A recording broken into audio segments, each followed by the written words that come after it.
ایران کو کہا گیا ہے کہ تہران خالی کر دیں، اور ایران نے اس کو 2 شہروں کا الٹیمیٹم دے دیا ہے کہ یہ خالی کر دیں، تو یہ کیا ہوگا آگے چل کے؟ دیکھیں، یہ ہوتی ہے جنگی حکمت عملی کہ جس میں آگے سے ڈرایا دھمکایا جاتا ہے کہ ہمارے پاس یہ طاقت ہے۔ اب فرض کریں، ایک میں چھوٹی سی مثال دیتا ہوں کہ ایک بندہ یہاں پہ داخل ہوتا ہے اور اس کے پاس ایک پسٹل ہے، ہمیں پتہ نہیں ہے کہ وہ خالی ہے یا بھرا ہوا ہے، چلتا بھی ہے یا نہیں چلتا، لیکن اس کا ایک جو ہے نا روب اور دبدبہ ہمارے پر ہوگا، ایک ڈر اور خوف ہمارے اوپر ہوگا۔ اب اسرائیل کو پورے طریقے سے نہیں پتہ تھا، یا جو بھی اس نے وہاں پہ اپنے ایجنٹ چھوڑے ہوئے تھے ان کو ٹھیک طریقے سے اندازہ نہیں تھا کہ ایران اتنی مزاحمت کر سکتا ہے، اور پھر اپنے وہ آئرن ڈوم پہ ان کو بڑا ناز تھا کہ جی یہ جو ہے نا نہیں آ سکتا، اور دوسرا کہ ایران سے تو میزائل پہنچ ہی نہیں سکتا کیونکہ بہت سارے ملکوں کو کراس کر کے پھر وہ امریکی بیڑے کھڑے ہوئے ہیں، ان کے اڈے ہیں مختلف ملکوں میں، وہاں سے اگر نکل جائے تو اس کے بعد کہیں جا کے وہ اسرائیل پہنچے گا، تو پھر اسرائیل میں اتنی کیپیسٹی ہے کہ وہ سینکڑوں میزائلوں کو بیک وقت جو ہے وہ فضا میں ہی ختم کر دے گا۔ لیکن یہ کہ یہ ان کی غلط فہمی نکلی، تو ایک دوسرے کو ظاہر ہے کہ وہ دھمکیاں دے رہے ہیں۔ اسرائیل میں ویسے تباہی بہت زیادہ ہوئی ہے، اچھا، وہ یعنی شو کم کر رہے ہیں۔ ہماری یعنی کہ سوچ سے بھی زیادہ ہے، اور فرق اتنا ہے کہ ایران کا جو نقصان ہو رہا ہے وہ بتا رہے ہیں، اگر ان کا کوئی سرکاری اہلکار اس میں شہید ہو رہا ہے تو وہ بتا رہے ہیں، یعنی کہ وہ غلط بیانی سے کام نہیں لے رہے۔ یہودی جو ہیں وہ تو ہیں ہی جھوٹے لوگ نا، مطلب یہ کہ ان کی تو بنیاد ہی جھوٹ سے ہے، تو یہ لوگ جو ہیں مطلب ان کی جو بھی تباہی ہو رہی ہے تو وہ اس کا شاید 5% بتا رہے ہیں یا 10% بتا رہے ہیں، 90% تو وہ بتا ہی نہیں رہے ہیں، کیونکہ دیکھیں وہاں پر کسی کی بھی رسائی نہیں ہے۔ ایک چھوٹی سی میں نے ویڈیو کلپ دیکھا جس میں کوئی خاتون تھی، انہی کے اس میں وہ ریکارڈنگ کر رہی تھی، نشریات دے رہی تھی، تو اسی دوران پھر اس کو کوئی ربڑ کی بلٹ بھی لگا، تو ایسے کہ انہوں نے خود ہی مار دی ہے، تو وہ پھر پیچھے ہٹ گئے، پھر آگے کلپ بند ہو گیا۔ دیکھیں اور روڈوں پارکوں میں بھی ایک کلپ آیا کہ وہ یہودی جو ہے نا، یعنی یہ چھپ کر یا دور سے وار کرے گا، اچھا اس میں اتنی ہمت نہیں ہوتی، اس کا اتنا بڑا دل نہیں ہے۔ ان کے خیال میں یہ تھا کہ بس ہمارے پاس جو ٹیکنالوجی ہے ہم نے پوری دنیا کو بس زیر کر لیا، حالانکہ اپنی ٹیکنالوجی کو انہوں نے دیکھ لیا۔ جب یہ انڈیا کے ساتھ پاکستان کی جنگ ہوئی، اصل میں تو وہ امریکہ اور اسرائیل نے اپنی ٹیکنالوجی کو آزمانا تھا، کیونکہ انہوں نے تو صرف حملے کیے، رافیل جو تھے فرانس کے، وہ جی 2001 سے ابھی تک کوئی گرا نہیں تھا وہ جہاز، تو یہ وہ جن کے اوپر بمباری کرتے تھے ان بیچاروں کے پاس کلاشنکوف یا رائفلیں ہوتی تھی، یا زیادہ سے زیادہ راکٹ لانچر ہوتا تھا، تو وہ کہاں گرا سکتے تھے ان جہازوں کو۔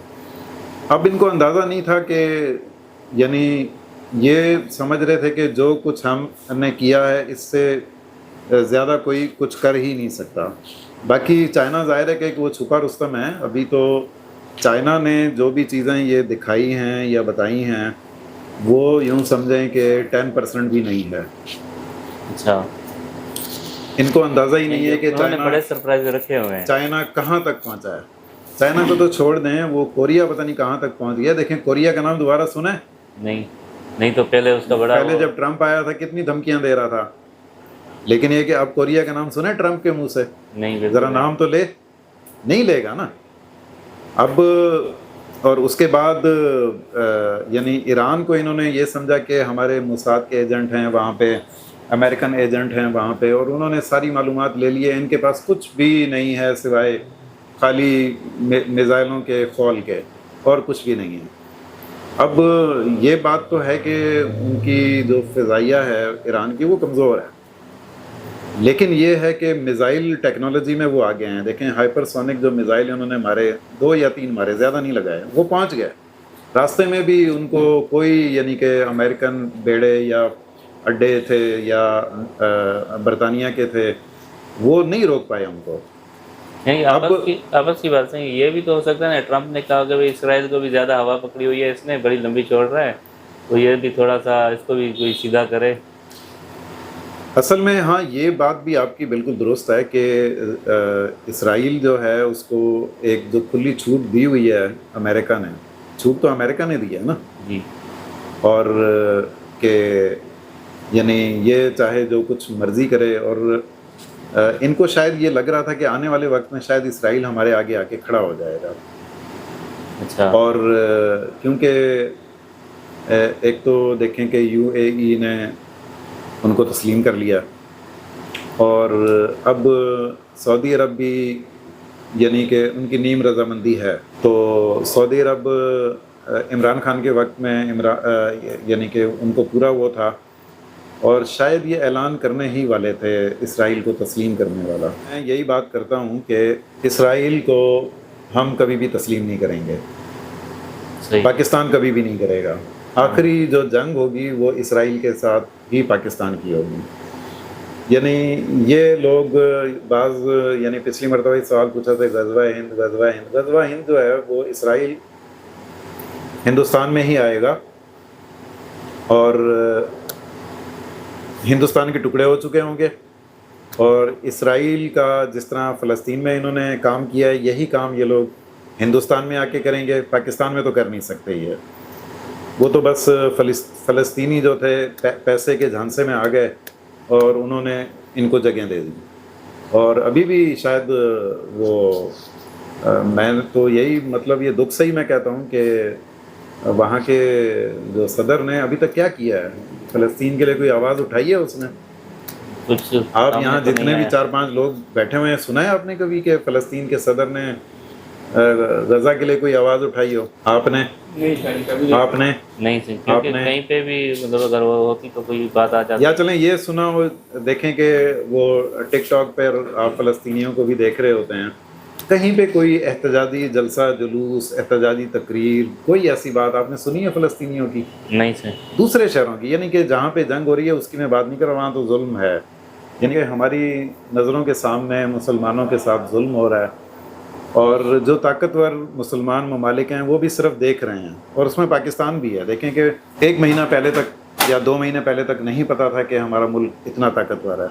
صحیح. یہ تو جب دیکھیں کہ ایک جنگ ہوئی، پھر پتہ چلا. جو جنگ کے تقاضے تھے اس میں پاکستان پورا اترا، یعنی کہ ہر ایک چیز کے اوپر. اور آپ یہ دیکھیں کہ قابلیت ان کی بڑی زبردست تھی ہر لحاظ سے، چاہے وہ پاکستانی پائلٹ تھے یا پھر جو میزائل چلانے والے انجینئر تھے، ٹیکنیشین تھے، اور یا پھر جنہوں نے سائبر حملے کیے اور انڈیا کو یعنی کہ بالکل جام کر دیا انہوں نے.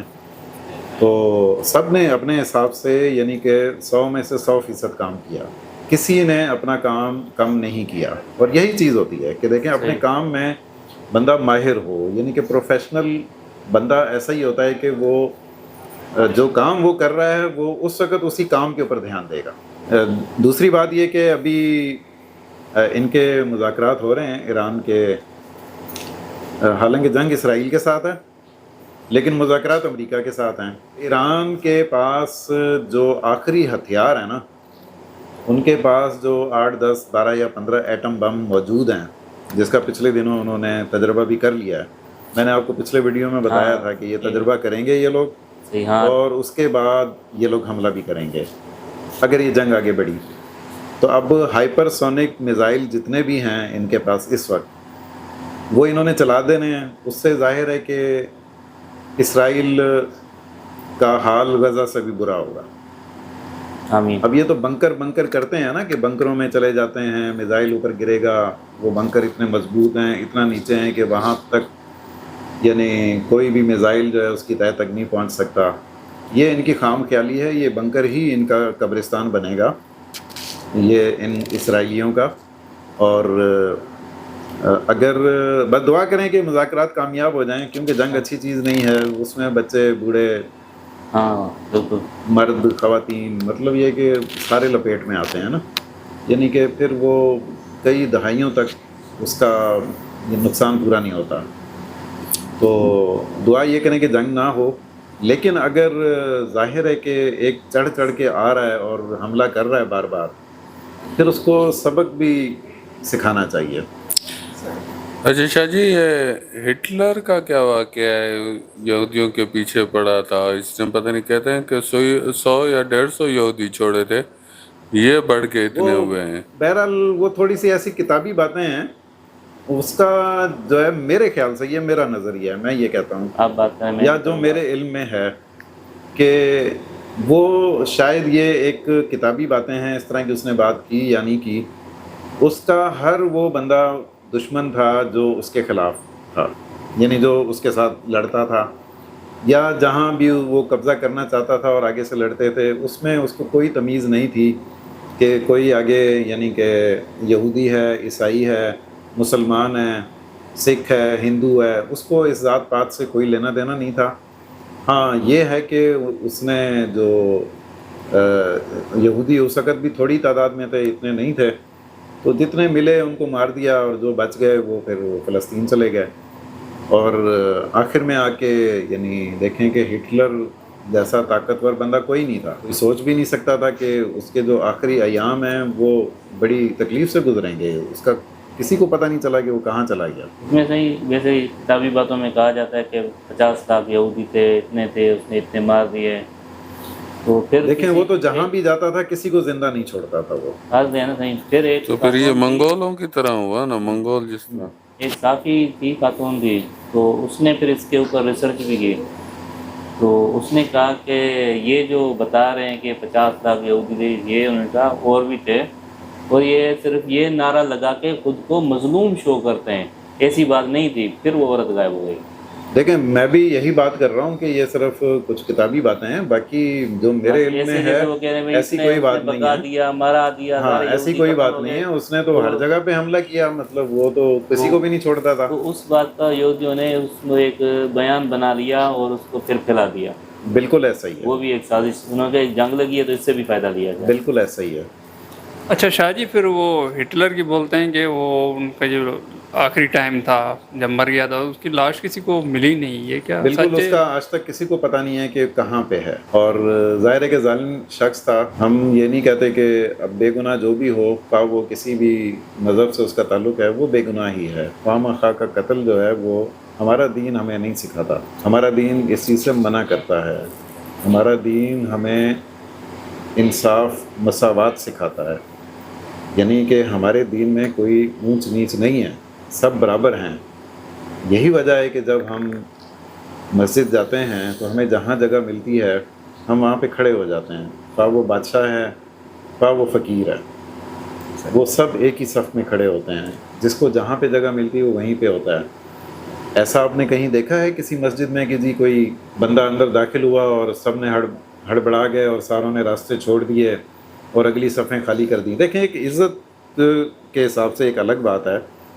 یعنی باقی دیکھیں تو صحیح نیک لوگ کو ملے گی نا، امیر کبیر کو تو نہیں ملے گی. نہیں ملے گی بالکل. تو دیکھیں کہ وہاں پہ جو جہاں بیٹھا ہے وہ وہیں پہ بیٹھا ہوا ہوتا ہے. آپ جس مسجد میں مرضی چلے جائیں. کسی کی چوری ہو جاتی ہے، اب اس کی 50,000 لاکھ 2 لاکھ یا جتنی بھی چوری ہو گئی، اگر وہ تھانے میں جاتا ہے رپورٹ درج کروانے کے لیے، بعد میں پھر عدالتی کارروائیاں، ان ساری چیزوں پہ خرچہ اس کا اتنا آ جاتا ہے تو وہ یہ سوچتا ہے کہ یار میں پاگل تھا جو میں نے جا کے رپورٹ کروائی. ٹھیک ہے پولیس نے تو رپورٹ کر لی، انہوں نے پیسے بھی نہیں لیے، آپ کی FIR داخل ہو گئی. ٹھیک ہے آپ نے خوشی سے 1500 مٹھائی دے دی، وہ ایک الگ بات ہے. لیکن جب بات آ جاتی ہے پھر عدالتوں میں، وہ کیس چالانوں کے عدالتوں میں آ جاتا ہے. پہلے تو یعنی وکیل آپ سے بڑی بھاری فیس لے لیں گے. اس کے بعد جب بھی وکیل پیشی پہ آئے گا تو وہ کہے گا کہ جی میں تو آیا ہوں یعنی آپ مجھے میرا خرچہ دو، یہ میرے منشی کا خرچہ دو، 1000 روپے مجھے دو، 500 روپے منشی کو دو. تو اب جو چھوٹے موٹے جرائم ہوتے ہیں لوگ تو ان کا مقدمہ ہی درج نہیں کراتے. تو ویسے لوگوں نے بدنام کیا ہوا ہوتا ہے پولیس کو کہ جی پولیس جو ہے یہ کرتی ہے، پولیس وہ کرتی ہے. آپ یہ دیکھیں کہ یعنی پولیس نے تو اپنا مقدمہ درج کرنا ہے نا، اس کے بعد ایک تحقیقات کرنی ہے اور آگے دے دینا ہے عدالت کو، رپورٹ دے دینی ہے. اب عدالت اس کیس کو کھینچ کے 3 سال تک لے جائے، اور وہ 3 سال تک بندہ بیچارہ وکیل کے پیسے کہاں سے پورے کرے گا یا عدالتی فیسیں کہاں سے پوری کرے گا؟ تو دیکھیں انصاف جس ملک میں پیسوں سے ملتا ہو نا تو وہ نظام ٹھیک نہیں ہے. اب یہ دیکھیں کہ ڈاکٹر اسرار نے تقریباً جتنی بھی باتیں کی یا حکیم سعید نے، اس وقت تو یعنی میں نام نہیں لوں گا، یعنی کہ ان کا تو نام و نشان بھی نہیں تھا سیاست کے اندر، لیکن یہ ہے کہ دیکھیں وہ ساری باتیں وہ ویسے ہی چلی، اسی طرح ہی ٹھیک ہوئی. یعنی اس میں 19-20 کا بھی فرق نہیں تھا. اس وقت تو یہ تو ٹیکنالوجیاں بھی نہیں تھی, انٹرنیٹ نہیں تھا, اخبار پڑھتے تھے ہم لوگ یا ٹیلی ویژن پہ خبر نامہ ہوتا تھا بس. اس وقت یہ وہ VHS کیسٹس ہوتی تھیں, ان پہ ویڈیو ریکارڈ ہوتا تھا, اور یعنی کوئی زیادہ پھیلتا بھی نہیں تھا, اس طرح کی سوشل نیٹ ورکنگ تھی نہیں. ابھی تو دیکھیں کہ جیسے ابھی ہم بھی دیکھیں یہ ویڈیو بنا رہے ہیں, تھوڑی دیر کے بعد یہ بہت سارے لوگ دیکھ لیں گے اس کو.